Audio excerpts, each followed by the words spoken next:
In the hours before dawn, a Socceroos miracle goal sent Australia through to the World Cup knockout stage. Now, it's important that we keep a lid on the excitement and we don't get too far ahead of ourselves, but can the Socceroos go all the way? And a break here. This is the moment. It's Matthew Leckie, cuts back inside. The Socceroos made World Cup history. And he scores for Australia! Matthew Leckie! A 1-0 win over Denmark, thrusting Australia through to the knockout stage for the second time ever. And from there...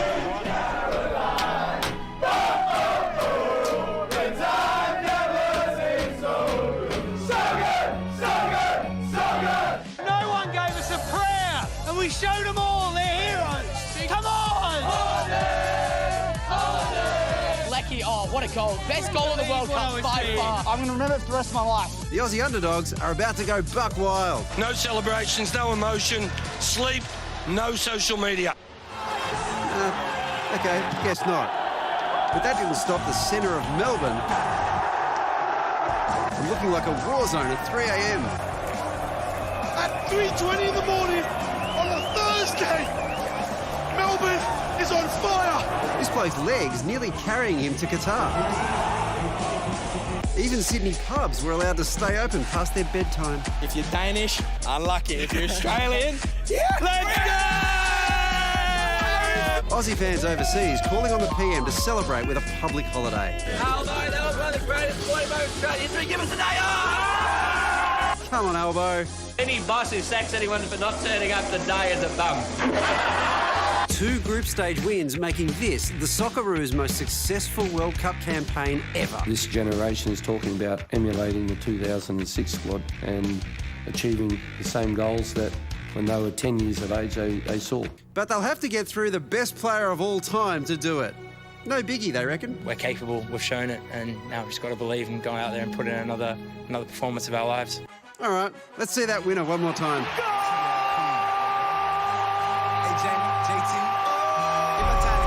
It's just beautiful. And the man responsible for sending the Socceroos to the 2006 World Cup, John Aloisi, is with us. And John, now, you are, of course, part of some of the Socceroos' biggest moments in their history. You were at Fed Square this morning. How did it compare? Well, see my face, you can't wipe the smile off because it was incredible. The atmosphere there, I haven't experienced that before in Australia. Obviously, I was at the World Cup in 2006, so I didn't see Fed Square. But being there, it was like being at one of the biggest countries, footballing countries in the world. Look at my face here. Yeah. You look like the happiest kid alive. Oh, it was incredible. And they were well behaved. I know the flares, you know, it makes a good scene, but we probably don't want the flares there. But be honest, we do. We're just not allowed to say it. I'm not allowed to say it. Yeah. But it is incredible atmosphere, and you just see the emotion, and it brings everyone together. The Socceroos and the Matildas do that, and that's special. When you can do that throughout the whole nation and bring everyone together, all backgrounds, loving the game and loving to see the Socceroos win on the world stage. It's taken a lot of people by surprise. In fact, Wiley told me before the World Cup started, I hope you don't mind me saying this, Wiley, I should have asked you before. You said that this was the worst Socceroos squad ever to go to a World Cup. That's what he correct? He said that? He did. He did. In fact, he said they wouldn't even get a point. So why was Wiley so horribly wrong? You know what? If you look at the names on the paper, we don't have the best side, but the squad together and the togetherness and that spirit and their work ethic, that's why we won. We shouldn't be beating Denmark. Denmark were semi-finalists in last year's Euro. All right, we didn't have a good performance against France, but Tunisia are a good side.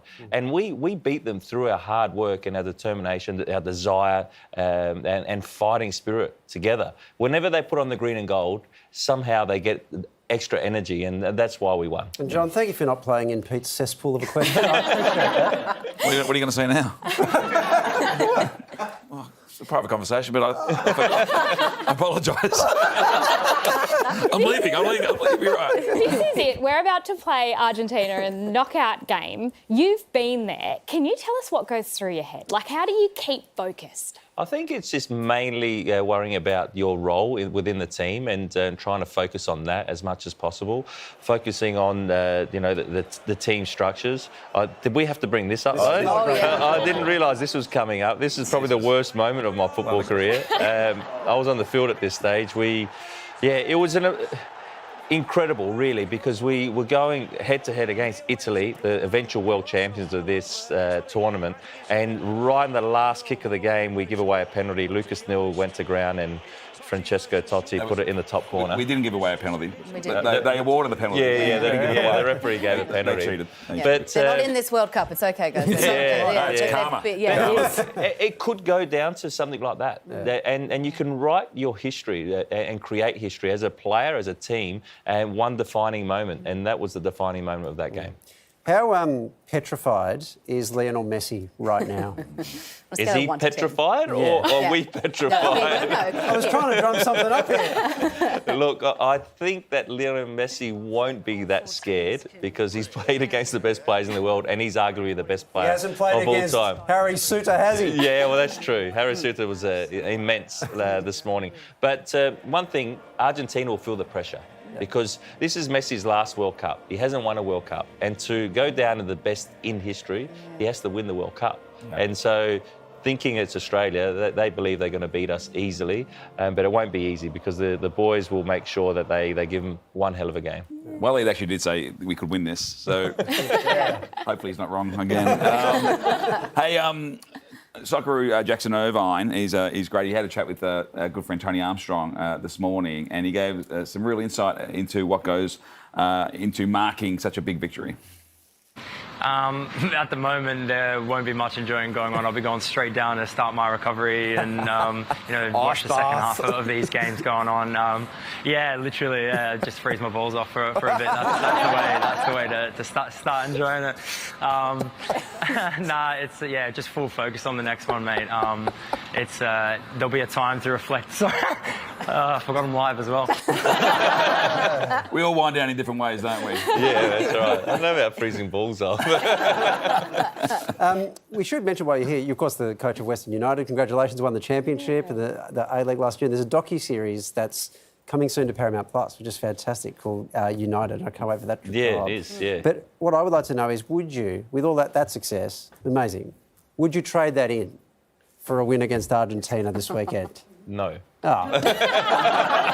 No, I think the boys are going through a similar experience to what we went through as Western United. No one gave us any chance of even making the final series, and we went on and won it. And it's a great story. It's only a club that's 3 seasons old, didn't have a stadium, 5 different home stadiums.